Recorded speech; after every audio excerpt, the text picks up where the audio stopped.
সুপ্রিয় শিক্ষার্থী বন্ধুরা, ইউটিউব চ্যানেল পলাশ একাডেমিতে সকলকে স্বাগতম। আজ তোমাদের সাথে আলোচনা করব পত্র নিয়ে। প্রিয় বাবা, আমার সালাম নেবেন। আশা করি তোমরা সবাই ভালো আছো, আমিও ভালো আছি। আজ তোমাদের একটি সুখবর জানাতে এই চিঠি লিখছি।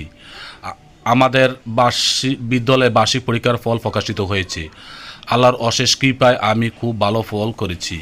আমি তৃতীয় স্থান অধিকার করেছি। বিশেষ করে ইংরেজি গণিত ভালো নম্বর পেয়েছি। শিক্ষকরা আমার ফলাফল খুশি হয়েছেন এবং আরও ভালো ফলাফল করার পরামর্শ দিয়েছেন। তোমার দোয়া ও মায়ের যত্নে এই ফল করতে পেরেছি। আগামী বছর আরও ভালো করার চেষ্টা করব। এই পর্যন্ত লিখলাম। মাকে আমার সালাম দেবে, ছোট ভাই বোনদের ভালোবাসা জানাবে। তোমার স্নেহের সন্তান পলাশ। বন্ধুরা, আমার এই ভিডিওটি ভালো লাগলে অবশ্যই সাবস্ক্রাইব করে পাশে থাকবে। সবাই ভালো থাকো, সুস্থ থাকো। দেখা হবে নতুন কোনো ভিডিও নিয়ে। আল্লাহ।